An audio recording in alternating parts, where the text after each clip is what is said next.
Se você tem uma Bíblia, abra em Efésios capítulo 4. Efésios capítulo 4. Se você tem estado conosco este ano, já sabe como chegar lá. É o livro em que temos estado praticamente o ano todo. E se você não tem estado conosco, vá ao início da sua Bíblia, procure o número da página do livro de Efésios e chegue lá. É onde vamos estar nas próximas semanas, Efésios 4 e Efésios capítulo 5. Então procure como chegar lá, seja no seu iPhone, iPad ou qualquer coisa que você for usar. E realmente te digo que o que quero falar com você nesta manhã é sobre caminhar em amor.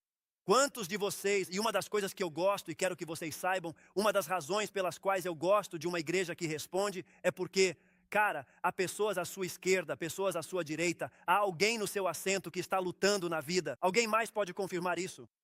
E ao nos comunicarmos, como dizer amém, ao termos um pouco desse vai e vem, isso faz com que os outros se sintam normais, porque pensam, tudo bem, eu realmente estou lutando na vida e enfrento dificuldades. E então, quando vem você dizendo, é isso mesmo, como assim? Isso também é uma luta para mim. Isso faz com que eles se sintam normais. Muitas vezes vivemos nesta época em que, quero que entendam isso, as pessoas sentem que não são normais porque enfrentam lutas. E isso só mostra o quão falsa é a nossa sociedade, porque todos nós estamos lutando de alguma forma. Então eu pergunto, você já teve dificuldades em um relacionamento? Agora, quando digo isso, não estou falando apenas de casamento. Embora se você é casado, já teve dificuldades. Não estou falando apenas de criar filhos. Quero dizer, estou falando do trabalho, estou falando de um vizinho, estou falando de um amigo. Todos nós temos dificuldades nos relacionamentos. E se alguma vez você se sentiu frustrado, confuso ou sobrecarregado por outra pessoa, e se isso nunca aconteceu com você, bem-vindo ao mundo real, porque você tem vivido em isolamento. Amém? Mas se você já esteve nessa situação, esta mensagem é para você. Em Efésios, no capítulo 4, ele inicia as suas palavras da seguinte forma. Eu, o prisioneiro do Senhor. Ele redige uma importante epístola, uma carta escrita diretamente da prisão e diz, ele é um prisioneiro por causa das boas novas de Jesus Cristo. É um prisioneiro do Senhor, capturado por ele. Isso faz parte disso. Mas ele realmente está na prisão enquanto escreve isso. Ele diz, rogo a vocês, falando a todos os seguidores de Cristo, que vivam de maneira digna, que caminhem assim, conforme o chamado com que foram chamados. Ao começar esta série, notem que no versículo 20 diz, portanto, sempre que virem essa palavra na Bíblia, devem se perguntar, o que isso significa aqui? Portanto, certo? Porque isso está aí. O que acontece é que Paulo está remetendo você aos 3 primeiros capítulos de Efésios. Agora, para colocar todos a par rapidamente, este é um livro escrito para esta igreja. Em resumo, trata-se de que você e eu juntos sejamos o que Deus deseja. Os 3 primeiros capítulos de Efésios cobrem o que Deus fez por nós. Se você entrar em nosso site e assistir a qualquer uma de nossas séries na internet, pode vê-las completamente de graça. Você vai notar esse estudo em Efésios. Nós passamos por isso. Falamos sobre as riquezas que Deus te deu, as bênçãos que Deus colocou à sua disposição. Falamos sobre como Deus pode agir na sua vida e através dela, porque você deu acesso a Ele. A realidade é que Paulo escreve isso dizendo, esta é a igreja, esta é a igreja, esta é a igreja, e ele realmente está pintando uma bela imagem do que a igreja pode ser. Ele se sente impressionado com o que ela pode vir a ser e com o risco de perder essa oportunidade. Por isso ele ora por ela. Essa foi a última série que terminamos. Ele olha para você. Ele nos olha para a igreja de Jesus Cristo e diz, aqui há tanto potencial, o que Deus poderia fazer através de você, de mim e de nós. Ele literalmente se ajoelha e simplesmente começa a orar. Deus, o que poderias fazer na vida dela, o que poderias fazer através dela, torna isso realidade. É desse lugar que ele está falando neste momento. Ele está dizendo, com base em tudo o que Deus poderia fazer na sua vida e através da sua vida, literalmente, ele está dizendo isso bem aqui. Eu te digo, ele está dizendo para você corresponder, para você estar à altura desse nível. E assim, literalmente, o que ele está nos dizendo, primeiro ponto importante, certifique-se de entender, é que ele está dizendo, ei pessoal, devemos viver de uma maneira digna do chamado que Deus nos deu. Ou seja, devemos viver nesse nível. Então veja sobre o que ele está falando. O que ele está chegando no capítulo 4 e no capítulo 5 é que ele está olhando para a sua vida e dizendo: cara, há muito mais que Deus poderia fazer em você e através de você. E isso o anima. Ele se anima com o que o seu casamento pode se tornar. Ele se anima com a forma como a sua vida pode refletir a glória de Deus e a sua grandeza. E ele diz: meu grande desafio para você é que viva à altura do chamado que Deus lhe fez. Então, no versículo 1, repare nisso, ouvindo o que acabei de lhe dizer. Vocês ouviram tudo o que eu disse? Perfeito. Ele diz: tendo ouvido tudo isso, eu lhe suplico. Isso não é uma ordem. Quero ter certeza de que vocês entendam bem. Dizer eu lhes suplico não é eu lhes ordeno. Significa eu lhes imploro. Poderiam ser muito mais. Fariam muito com o poder, sabedoria e ajuda de Deus. Por isso suplico. Prestem atenção. Portanto, versículo 1, eu, prisioneiro do Senhor, lhes suplico, estou implorando que vivam de maneira digna do chamado com que foram chamados. Literalmente, o que ele está dizendo é, e realmente precisamos romper com isso em nossa cultura hoje. Precisamos romper com isso em nossa cultura hoje. E eu adoraria que a igreja simplesmente rompesse isso aqui com você, rompesse isso aqui comigo. Precisamos entender que o cristianismo não é apenas aquilo em que você acredita, mas também como você age. Há um equilíbrio entre essas duas coisas. Em outras palavras, sua fé deve moldar a forma como você se comporta, sua vida e onde você deposita sua confiança.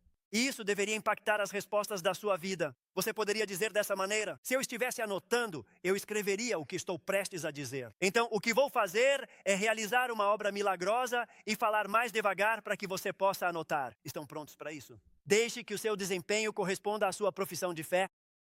Cara, é por isso que ele está orando. Deixe que o seu desempenho corresponda à sua profissão de fé. Você está dizendo às pessoas que o Deus do universo assumiu o controle da sua vida. Você está dizendo às pessoas que se afastou do seu pecado e que entrou nesse relacionamento com Deus, onde Ele te guia, te dirige, te envolve e te orienta. Então não deixe que sua vida seja apenas uma profissão de fé. Irmão, faça da sua vida uma atuação para a glória de Deus. É isso que ele está dizendo. E Paulo está escrevendo para a igreja e quer que sejamos tudo o que Deus nos chamou para ser. Ele quer que alcancemos tudo o que Deus nos chamou para alcançar. E ele está dizendo, se isso vai acontecer, aqui está a ideia. Você tem que viver isso, traga isso para a sua vida. Ao usar essa ideia de caminhar, ele diz, andem dignamente. E realmente, Paulo quer que vejamos uma imagem. Ou seja, Paulo quer garantir que você entenda isso. Então é como se ele estivesse pintando um quadro. Vocês se lembram quando crianças daqueles desenhos de ligar os pontos do 1 ao 2, do 2 ao 3? O que acontece com vocês? Vocês estão acordados? Olhem, eu tenho netos. Vejo que eles ainda fazem isso hoje. Liguem os pontos. Escreva, isto é o que quero que vocês façam. Quero que você caminhe com o Senhor e quero que conecte os pontos.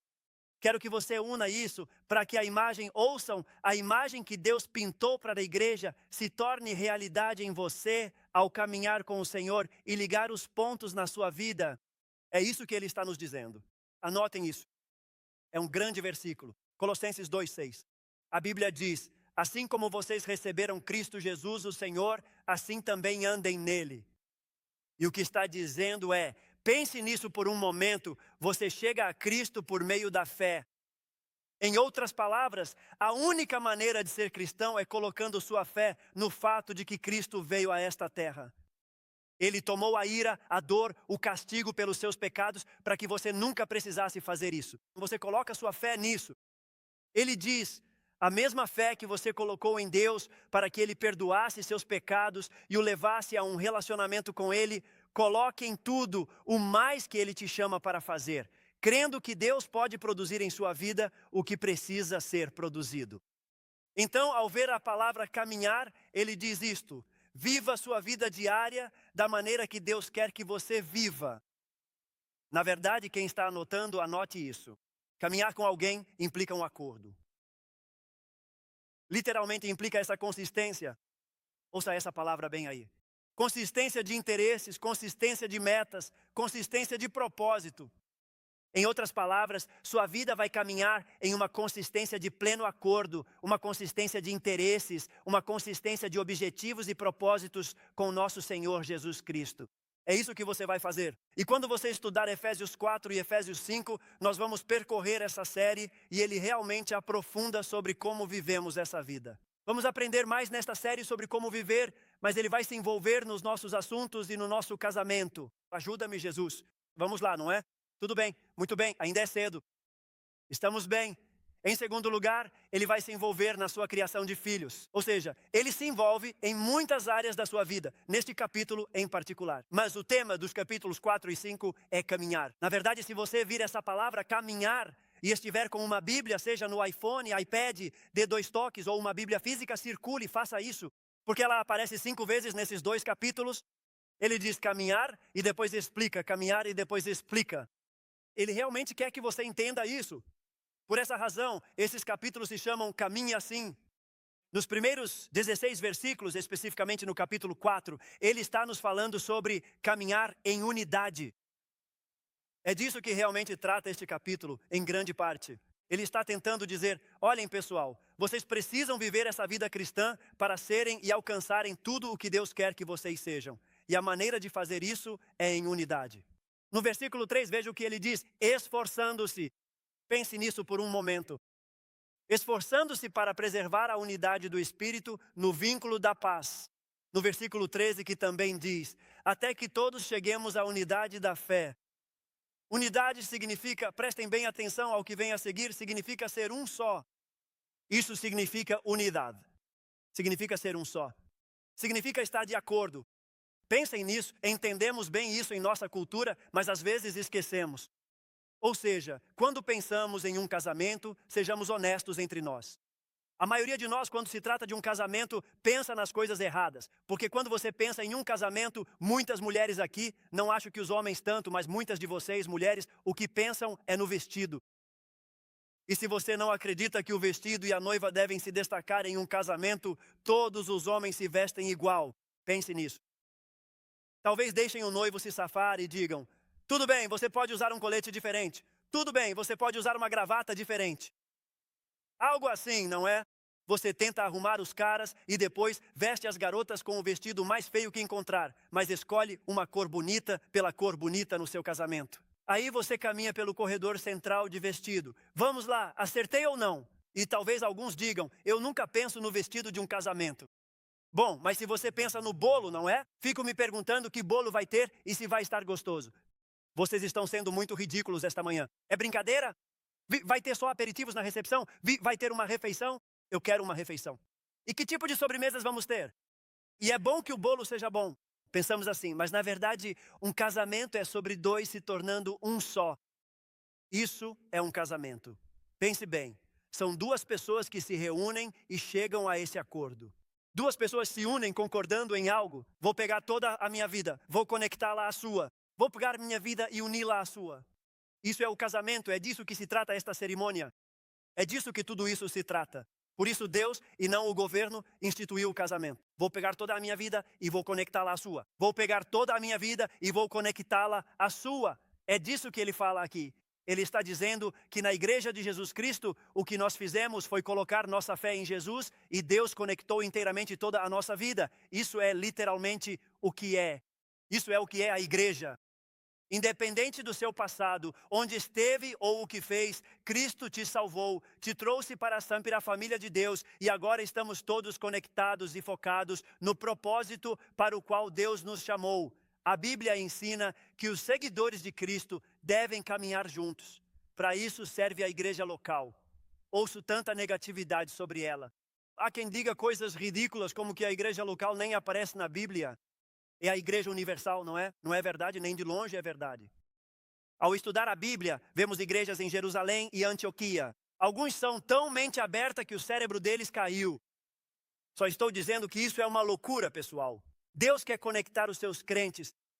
A Bíblia ensina que devemos caminhar juntos e unidos. E às vezes é no estudo bíblico, como o que estamos fazendo agora. Nós nos reunimos e estudamos as Escrituras para que falem as nossas vidas, nos moldando e formando. Às vezes nos reunimos em comunhão. Alguém deveria ter dito amém a isso. Nos reunimos em volta da mesa. Não se empolguem com isso. Nos reunimos para o café e pão doce esta manhã, como vários de vocês fizeram. Compartilhamos em comunhão, nos conectamos e interagimos. Olha, nossa equipe está servindo localmente neste fim de semana. Às vezes nos reunimos para servir globalmente. Somos chamados a caminhar juntos nesta vida cristã em que deixamos de lado o nosso eu. Viemos e dizemos algo como: vou conectar toda a minha vida a esta causa. Agora vou vincular toda a minha vida a este reino. Vou conectar minha vida com o que Deus quer e deseja para mim. Então ele diz que devemos nos unir em unidade. Esse é o ponto principal aqui. Agora, quero dizer que atualmente existem muitas reuniões. Devemos ser o tipo certo de reunião. Existem muitas reuniões em um cruzeiro. A Igreja de Jesus Cristo não foi feita para ser um cruzeiro. Sabem? Quando você pensa em um cruzeiro, você vai lá para ser servido, não para servir. Posso ouvir um amém? Ninguém diz que cruzeiro existe para servir aqueles que nos servem. Quando você vai a um cruzeiro, você quer ser atendido ou cuidado. E se quiser comer às 3 da manhã, de manhã tem um buffet livre, certo? É assim que se vive. Quando você pensa em um cruzeiro, isso é uma reunião. Mas o que todos fazem lá é buscar atenção. Tentam ser mimados. Só pensam neles mesmos. Nunca vou esquecer isso enquanto viver. Uma vez estive em um cruzeiro. É uma história real. Não estou exagerando nem um pouco. E havia um enorme buffet de frutos do mar. Alguém diga: ajuda-me, Jesus. Tudo bem, nada anima vocês esta manhã. Vamos lá. Mas eles tinham aquele enorme buffet de frutos do mar. Então fomos lá e comemos. Na manhã seguinte nós acordamos, fomos para a piscina e havia algumas senhoras sentadas na beira da piscina conversando com uma dessas senhoras. E não estou exagerando, estou citando ela.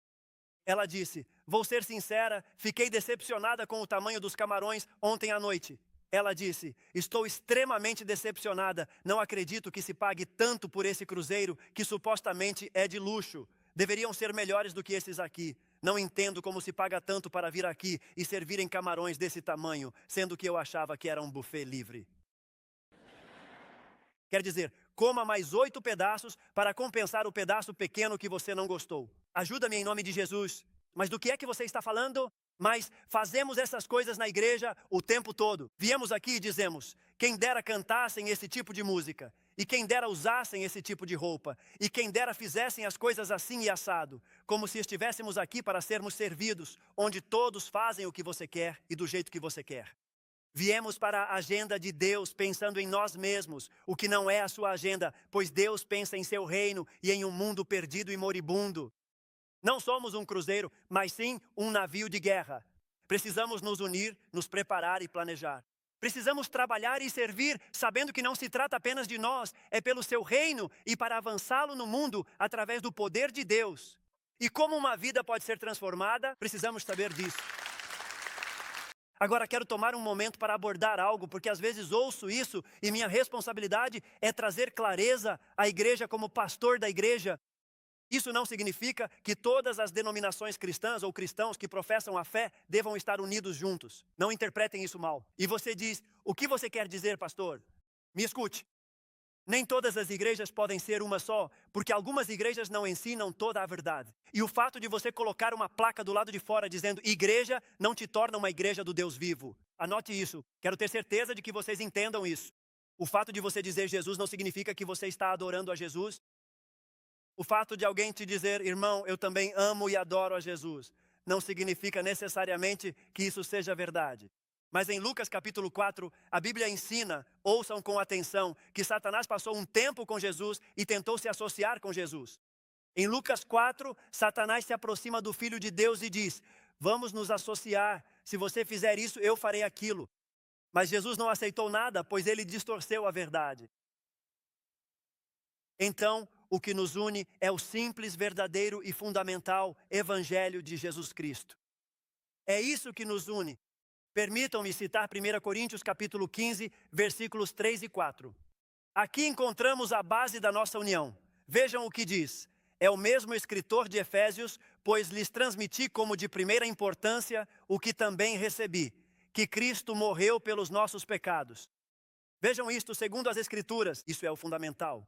Não conquistamos nosso caminho, não trabalhamos para chegar ao céu, não obtemos a aprovação de Deus por sermos melhores do que outras pessoas. Não há conexões extras. Quando Jesus pagou, Ele pagou tudo.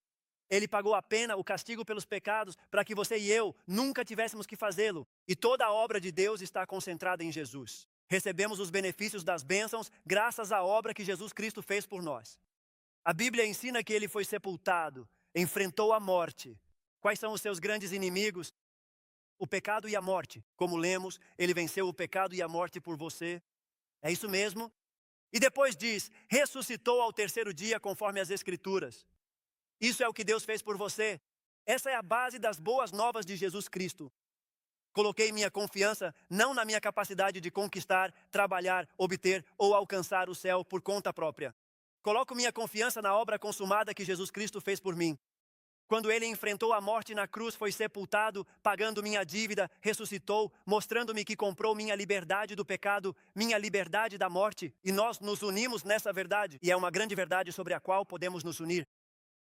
Agora, todos vocês deveriam ter ficado muito mais animados, mas obviamente isso não vai acontecer. Tudo bem, quero que vocês pensem sobre isso. Deus nos introduz nisso. Se hoje você é seguidor de Cristo, se faz parte da igreja de Jesus Cristo, é porque colocou sua fé no que Cristo fez por você.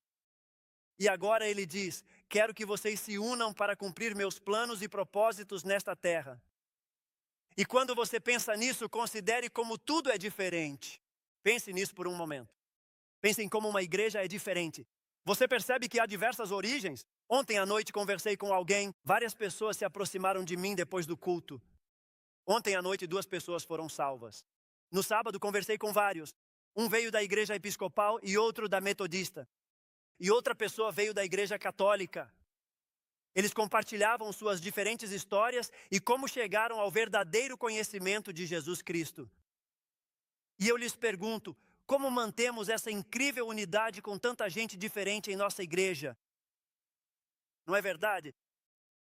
Alguns são extrovertidos e outros tímidos. Há pessoas na igreja, embora não na nossa, que são desagradáveis. Há pessoas naturalmente gentis? Está todo mundo bem? Existem diversas personalidades, atitudes, origens e assim por diante. Então, como isso é possível? Isso é o que impressiona Paulo, porque ele não criou a igreja. Deus a criou. Ao escrever aos Efésios, Paulo diz que há algo maravilhoso e incrível que Deus quer fazer em cada canto do mundo através da igreja. Mas, gente, que bagunça nós somos. Nem sequer conseguiram dizer amém a isso. Ouvi algumas risadinhas por aí. Então, como alcançamos essa unidade? Como podemos deixar de ser apenas barulho para o mundo e realmente começar a impactar e fazer a diferença? Bem, para ser honesto com você, algumas coisas precisam ser cultivadas na sua vida. Algumas coisas precisam ser cultivadas na minha vida. Algumas coisas precisam acontecer dentro de você. Algumas coisas precisam acontecer dentro de mim. Se realmente quisermos alcançar o propósito de Deus para nós, Paulo nos ensina como fazer isso. Ele nos diz, ei amigo, eu te peço, te suplico que vivam de maneira digna disso. Viver dignos de quê? No versículo 2 diz, como manter a unidade na família de Deus. Ele diz com toda a humildade que para manter a unidade e cumprir a causa de Cristo neste mundo, prestem atenção, vocês devem escolher a humildade. Essa é a característica número 1 do caráter cristão, segundo o Novo Testamento. A principal característica que a Bíblia nos pede, de acordo com o Novo Testamento, é que precisamos ser humildes. Segundo a Bíblia, um cristão deve ser caracterizado pela humildade. Na verdade, você sabia que Jesus uma vez se descreveu a si mesmo? Ele diz que é manso e humilde de coração. Se a humildade é a base do cristianismo, qual então é sua principal característica? Anote, Filipenses capítulo 2, considerar os outros superiores a si mesmo.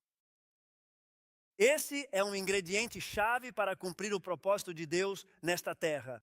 Não viver apenas para si mesmo ou para obter benefícios. É por isso que a Bíblia diz que dessa forma impactaremos este mundo. E homens, me escutem. Você quer ser um homem? Você quer ser aquilo que Deus te criou para ser? Você quer realizar aquilo que o Deus deste universo colocou dentro de você para que você cumpra? Ele diz que devemos começar com humildade, valorizando os outros acima de nós mesmos. Isso é o que distingue a igreja do mundo. Amigos, nossa diferença não é viver para acumular e ter, ou fazer e viver como quisermos. Viver o que desejamos, moldar a igreja ao nosso gosto. Esse não é o nosso objetivo. O que nos une é o valor mútuo. Cuidamos uns dos outros, prestamos atenção ao que dizemos e como fazemos por consideração aos outros. Grande lição aqui. A unidade começa quando o orgulho termina. A unidade começa quando o orgulho termina. Olhem, agora, posso lhes dizer uma coisa? O que Paulo menciona aqui é realmente um desafio. Pensem nisso. Ao considerar você, preciso ouvir antes de falar, mesmo que eu adore falar. Vocês são pessoas espirituais. Amigos, vocês precisam estar dispostos a admitir quando estão errados. Vocês devem recuar se o Espírito lhes mostrar que sua resposta, atitude ou visão estava errada, servindo aos outros sem buscar reconhecimento. É um desafio. Ele vai além e pede humildade. É demais. Ele continua e diz, mansidão. Amigos, a união entre igrejas exige mansidão. Digo isso a todos e aos meus homens, escutem.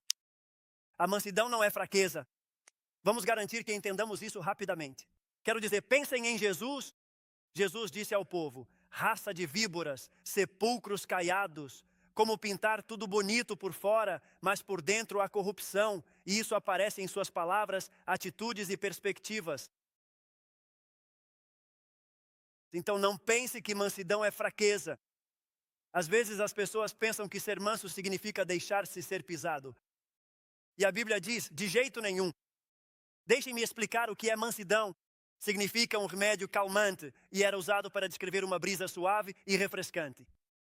Era como ser um homem em um mundo que derruba as pessoas, em um mundo de negatividade, em um mundo onde a igreja briga entre si.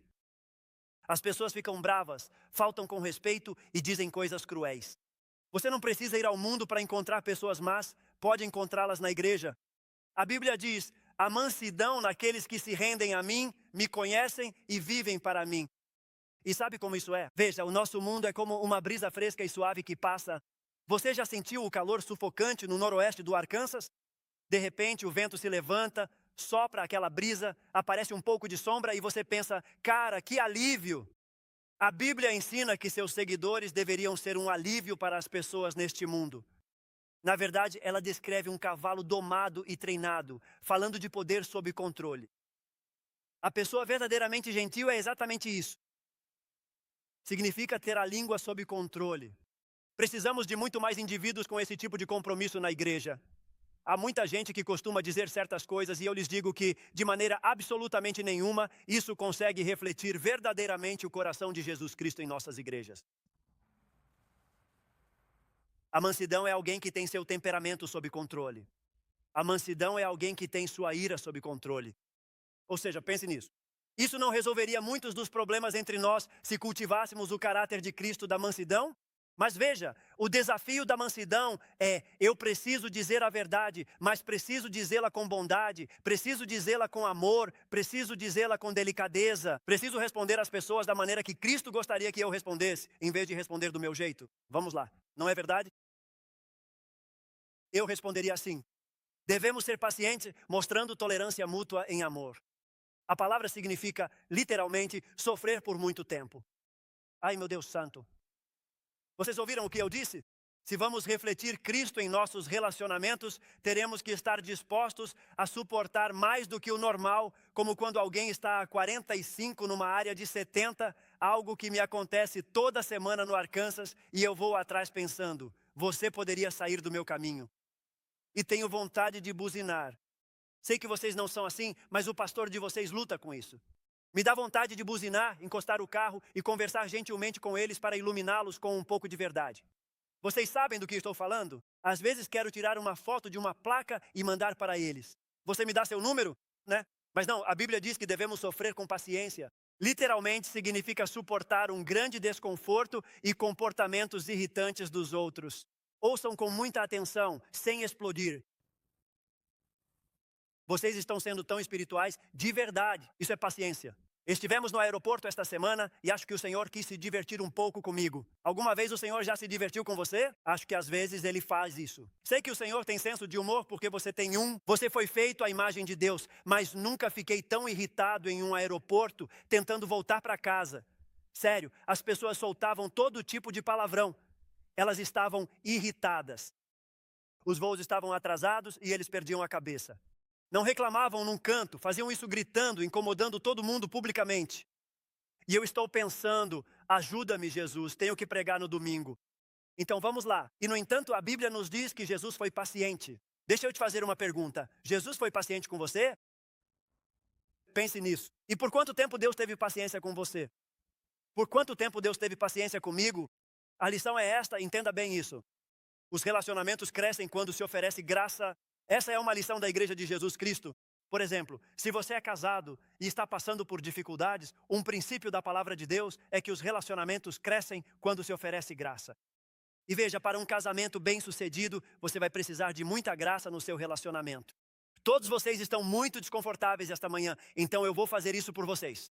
Amém, pastor? É tão verdade. Mas ela está sentada bem ali. Ele está sentado bem ali. Enfim, aí está. O desafio disso é, ouça isso.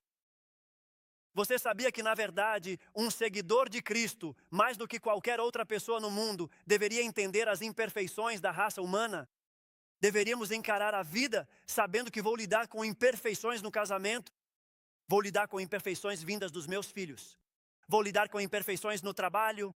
Vou lidar com as imperfeições na igreja, porque entendemos o pecado e a condição humana. Sabemos que não há esperança sem que o Espírito de Deus nos controle e nos guie. Por isso devemos entender que é preciso orar pelas pessoas e apoiá-las, mesmo em dias difíceis. Devemos perdoar rapidamente e ser pacientes com os outros, porque Deus foi assim conosco. E eu adoro o que vem a seguir. Ele diz que você precisa lutar pela unidade. Ele fala de uma igreja e eu não quero que você perca essa ideia. Por que vivo com humildade? Por que vivo com mansidão e luto pela unidade? Por causa de Cristo. Por causa de Cristo, por que deixar suas preferências de lado? Por que você deveria parar de criticar tudo o que acontece na igreja? Porque você acha que deveriam se vestir assim ou cantar aquilo? Por que você deixaria de fazer isso? Por que você deixaria de lado essas preferências que você tem? Pela causa, pelo reino, pelo que Deus quer fazer neste mundo, é por isso que você faz isso. Ele diz, sendo diligentes, perseverando, até alcançar a unidade que Deus deseja. Ao falar sobre a unidade do Espírito, o que se pretende dizer é deixar que Ele governe as nossas vidas e conecte os nossos caminhos. Não por nós mesmos, mas por quem Ele é. Isso é ensinado aqui, e isso, ouçam-me, é realmente bom. Isso significa, ouçam todos, conter a si mesmo. Isso se aprende ali mesmo no versículo 3. É se conter. A imagem seria quase como a de um cachorro na coleira. Vocês já viram alguém com seu cachorro e parece que é o cachorro que está passeando com a pessoa? Sério, vocês já viram isso antes quando eles são arrastados e tudo mais? Olhem, o que ele está dizendo é não, escutem. É como dizer que para chegar ao reino precisamos ser o cachorro. Deus é quem vai segurar a coleira. É uma imagem. É exatamente isso. Ele diz que devemos nos manter na coleira. A coleira que Deus colocou em nossa vida, em nossos relacionamentos e em como interagimos.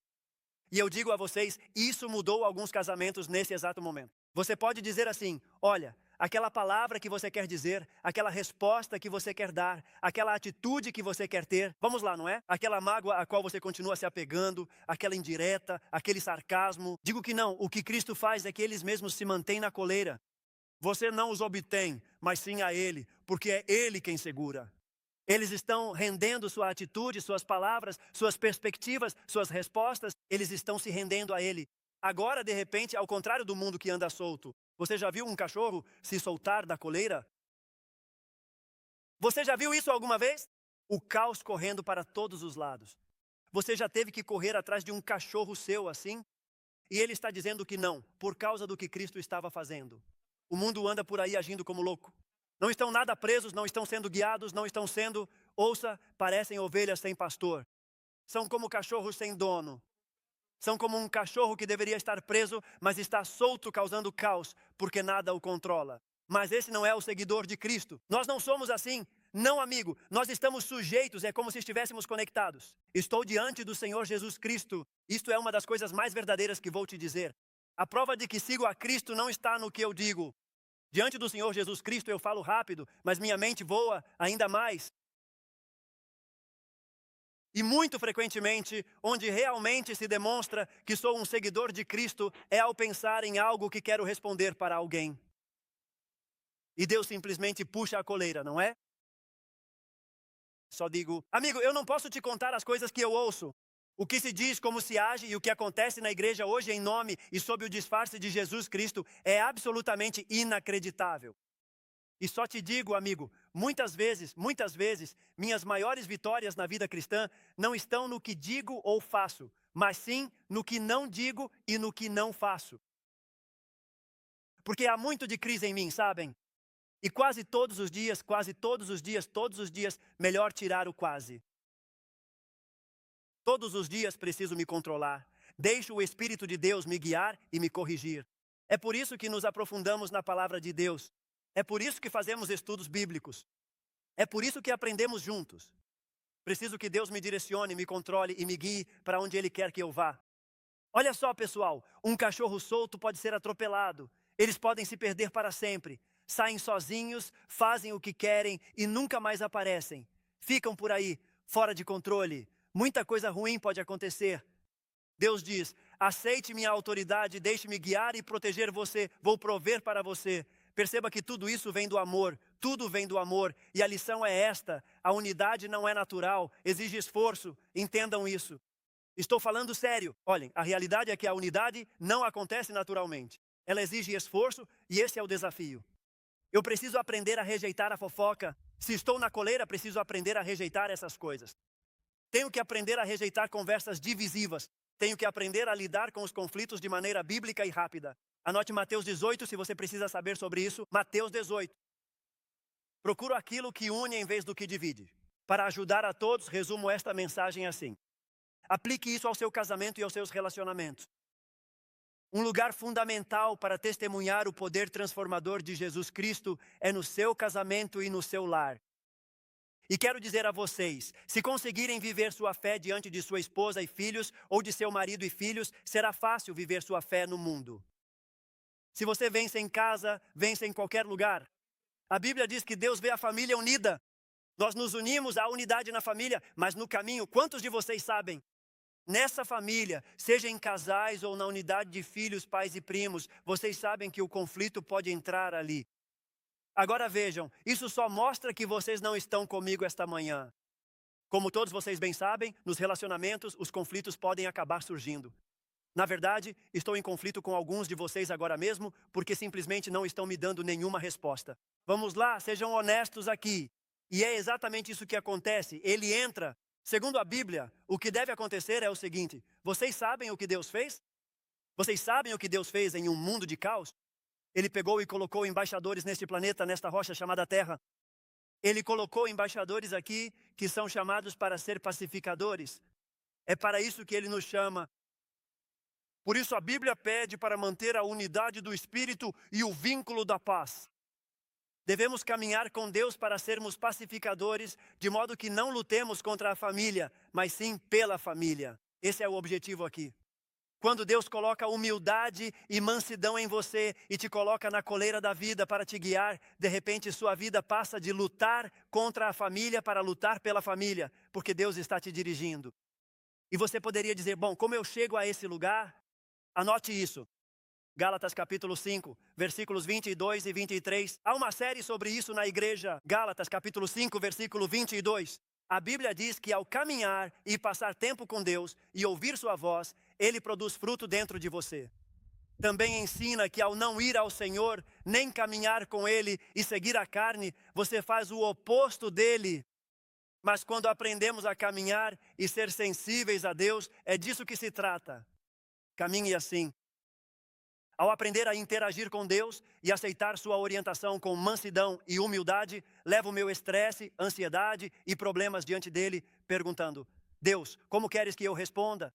O que devo fazer? Guia-me com sabedoria. O que acontece é que quando você faz isso, veja o que diz bem aqui. Ele começa a produzir amor em você. Alegria, paz, paciência, amabilidade, bondade, fidelidade, mansidão e domínio próprio. Tudo o que Deus quer para você, ouça-me, Ele te oferece para te ajudar a oferecer aos outros. Isso foi bom. Não vou dizer de novo. Todos vocês deveriam ter prestado atenção. Aqueles de vocês que estão enfrentando mais dificuldades na vida, aqueles de vocês, quero dizer, estão simplesmente passando por muitos desafios neste momento. Todos que estão online, ouçam o que estou prestes a dizer. Ouçam com atenção. O que ele está dizendo é que você nunca terá domínio próprio até estar sob o controle de Deus. Ou seja, você nunca será dono da sua vida. Ouçam, há muita gente por aí hoje em dia que vive baseada em sua criação sulista e tudo mais. Isso não é suficiente. Não é suficiente para produzir o que Deus quer produzir através de você, certo? Sabe o que você precisa saber com Deus? Você precisa saber quando ser misericordioso, quando é o momento de compartilhar a verdade com amor, quando mostrar graça e quando mostrar convicção. Você deve saber quando ignorar algo e quando não se pode deixar passar, mas sim enfrentar. A única forma de conseguir isso é o dono segurar a coleira para que você dê seus passos para onde deve ir. É a única maneira. Você me ouviu? É assim que funciona. Em outras palavras, algo pode aparentar estar correto e, no fim, estar errado. Eu acredito que já vivi muito mais do que alguns de vocês. Posso dizer isso a vocês. É assim que eu deveria lidar com isso. É assim que deveria ser. Mas pode estar errado e ele está dizendo, por isso você tem que estar com a coleira. Você deve desenvolver essas atitudes e aplicá-las para ajudar no seu casamento. Esta manhã, o que Paulo diz é, homem, escolha a humildade em vez de querer estar certo. Veja, se você quer estar certo na vida, não se case. Estou ajudando vocês. Há coisas na vida que são preto no branco e também muitos tons de cinza. Se vocês sempre quiserem estar certos, então não se casem, porque nem sempre vão estar. O que você deve aprender rápido no casamento é que a humildade é bem melhor do que dormir no sofá. É só que estou tentando ensinar e ajudar, então mostro como as coisas são. E é que relacionamentos saudáveis não se constroem vencendo, não se constroem ganhando discussões. Relacionamentos saudáveis são baseados no serviço mútuo. Segundo, a gentileza ao se comunicar. Como eu sempre disse aos meus filhos, não é só o que se diz, mas como se diz. Você está certo. Há algo a abordar. Tudo bem, mas pense em como responder a isso. E o tom das nossas palavras muitas vezes importa muito mais do que as próprias palavras. Você deve conversar com seu cônjuge, família e amigos. Como veremos em Efésios 4, ele diz que tudo o que você disser deve edificar. Certifique-se de que suas palavras busquem construir e não destruir. Deixem-me dizer, fico impressionado com as coisas que me disseram como pastor. E eu penso, dá para ver que você nunca leu o livro de Efésios, pelas coisas que podemos dizer e pela maneira como podemos agir. E olha, o sarcasmo, as indiretas, todo esse tipo de coisa que entra em nossos relacionamentos. Sabe, quando você percorre a história, precisa ter paciência com as imperfeições. Cada relacionamento possa ajudar todos a entenderem algo, todos prestem atenção. Todo relacionamento, ouçam, todo relacionamento conjugal é composto por duas pessoas imperfeitas. Acabei de ajudar todo mundo, não é? Não é só uma imperfeita. Bom, deixa eu te contar a lista, pastor. Podemos pausar para que nos deem sua lista? A realidade é que ao chegarmos ao casamento, ficamos empolgados e pensamos, isso é incrível. Muitas vezes olhamos um para o outro, achando que o outro vai resolver nossos problemas. Não, eles vão duplicar seus problemas, porque também trazem seus próprios problemas. Essa é a real. O que devemos fazer é nos submeter a Deus, já que todo relacionamento envolve pessoas imperfeitas. Então vai exigir graça, vai exigir paciência, vai exigir compreensão e caminhar com Deus todos os dias. E por sinal, vou lhes dar os dois principais aspectos espirituais, o dom e os fatores de crescimento para a igreja de Jesus Cristo. Então, o que Deus mais usa para fazer seu povo crescer? Escute, é a sua palavra e a sua voz. É o principal meio que Deus usa para formar seus filhos como Ele deseja, removendo o egoísmo, o orgulho e a ira. Você sabe qual é o próximo? Eu acredito nisso de todo o coração. É o casamento. Porque é difícil ser egoísta no casamento sem que isso acabe afetando sua vida de maneira significativa. E Deus usa isso para revelar nossas falhas e nos ajudar a trabalhar nelas. E depois diz que precisamos proteger a unidade. E a unidade não acontece por acaso. Diga amém para isso. A unidade não acontece por acaso. Veja, o que a Bíblia ensina é o seguinte. Escute, anote isso ou tire uma foto agora. É uma lição vital e preciso que todos na sala prestem atenção. A Bíblia nos pede que, como cristãos, rejeitemos a amargura. Não podemos deixar que ela entre em nossas vidas.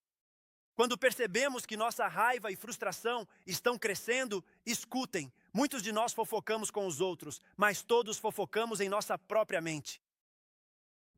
Vou te dizer qual é o problema do meu cônjuge. Vou te dizer qual é o problema do meu filho e do meu chefe.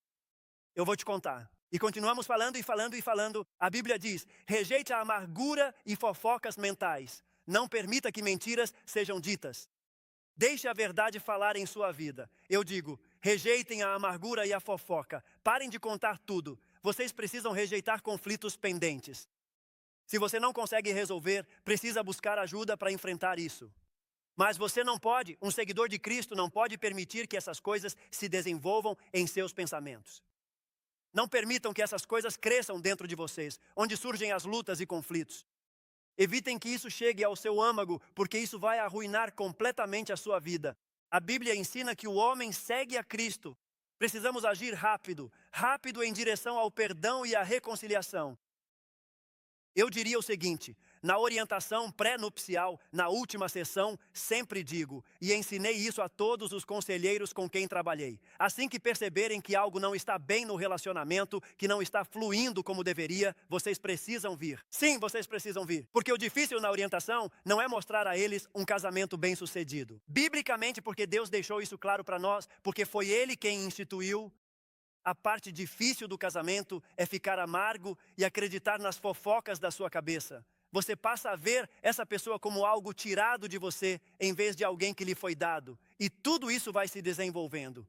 E cara, eu te digo, quando essas coisas entram no seu coração, como alguém que já fez muita orientação e já treinou conselheiros, cara, é uma guerra conseguir desfazer isso dentro da sua vida. Só quero dizer a todos que lutam com qualquer uma dessas coisas e que sentem que estão perdendo na vida, porque alguém os machucou no passado. E amigos, escutem-me, nosso passado deve nos informar, mas não deve nos definir. Quando estamos lutando em nosso casamento, a pior coisa que fazemos é se esconder e fingir que está tudo bem. E é exatamente esse o comportamento que fazemos na igreja. Tentamos fazer parecer que não está certo, não está bem, mas a Bíblia diz, e todos nós não estamos bem. Então é melhor irmos a Jesus, que é o único que pode nos fazer ficar bem, para que possamos tomar o controle de nossas vidas e ser aquilo que o Deus deste universo quis que fôssemos. E o mundo inteiro verá que o que você precisa só pode ser encontrado em Jesus Cristo. É isso que é, caminhe assim, caminhe em direção a Deus, caminhe em direção à sua sabedoria, caminhe em direção à sua verdade, caminhe em direção à sua presença. Deixe que Ele opere em você, deixe que Ele fale com você. Pare de brincar. Pare de ir à igreja só para ouvir. Vá à igreja e comece a se envolver e a responder à voz de Deus. E observe o que Deus pode fazer dentro da sua vida. E só para mostrar a seriedade do que estou dizendo a vocês. Hebreus capítulo 12, versículo 15. Diz assim: certifiquem-se de que ninguém fique aquém da graça de Deus. Certifiquem-se de que ninguém fique aquém da graça de Deus. Que nenhuma raiz de amargura brote e cause problemas. Vejam, essas são as coisas que Deus quer produzir em suas vidas. Não fiquem aquém. Deixem que Ele produza isso. Não permitam que o que o mundo pode produzir em vocês, não deixem que o inimigo influencie vocês. Sejam vocês mesmos. Que Deus seja o seu diretor, não o seu passado, nem as pessoas que os feriram em sua vida. Depois diz assim, que brota e causa problemas. Vejam, por muitos, sejam contaminados. O que ele está dizendo é que quando a sua vida vai mal, as vidas ao seu redor são afetadas por isso. Ele está nos alertando, amigo. Ele está nos alertando. Ele está falando conosco. Então vou te lançar um desafio. Encerrando com isso, a melhor coisa que você pode fazer hoje em seus relacionamentos é se perguntar, e veremos isso em Efésios capítulo 4 em algumas semanas. Bem, o que vou dizer agora, neste momento da minha vida, vai criar uma maior unidade, um maior entendimento e um maior amor, ou vai prejudicar isso? O que estou prestes a dizer vai criar uma maior unidade, um maior entendimento, um maior amor, ou vai nos prejudicar? E aqui está a lição disso. Pronto? Lá vai. Relações fortes são construídas quando a humildade substitui o orgulho. Para alguns de vocês, realmente estão enfrentando dificuldades no casamento. E sabe qual é a melhor coisa que você poderia fazer pelo seu casamento hoje? Supere o seu orgulho. Pegue na mão do seu cônjuge e diga, vamos falar com o Deus do universo com o maior poder. Peça para Ele vir trabalhar em nós. Mas isso exige humildade. O orgulho vai te manter onde você está. O orgulho vai te manter na luta. Vai fazer você ouvir isso, sentir Deus tocando o seu coração, dizendo para você responder, mas o orgulho vai te manter sentado, vai te impedir de responder, vai te impedir de se aproximar. Relações sólidas, seja com Deus ou com outras pessoas, são construídas quando a humildade substitui o orgulho e a gentileza substitui a dureza. É como se eu deixasse Deus amolecer meu coração, amolecer meu coração. Cara, quando a paciência substitui a frustração, espera um minuto. O que precisamos não é de uma nova esposa. O que precisamos não é de um novo marido ou filho. O que precisamos é daquele que pode fazer todas as coisas novas. Esse é quem precisamos? É isso que tem que acontecer. Substitua a frustração. E o amor substitui o interesse próprio. É isso que ele está dizendo bem ali. Irmãos, escutem, é uma lista que, ao olhar, você se pergunta se conseguiria ser assim. Você não pode ser sem que o Espírito de Deus atue no seu coração e na sua vida, a menos que Deus te controle. Agora, todos façam isso, e com isso eu termino. Vejam, já fechei minha Bíblia, já vamos orar. A música já vai começar, então prestem atenção. Estão prontos? Deus realmente te criou para se destacar. Deus te fez para se destacar. Destaque-se em humildade, destaque-se em mansidão, destaque-se em unidade.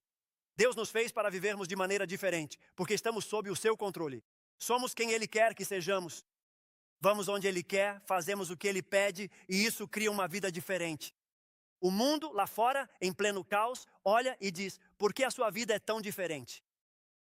Porque minha vida está nas mãos daquele que criou, planejou e definiu do que se trata a vida. E posso vivê-la graças ao que Ele está fazendo em mim.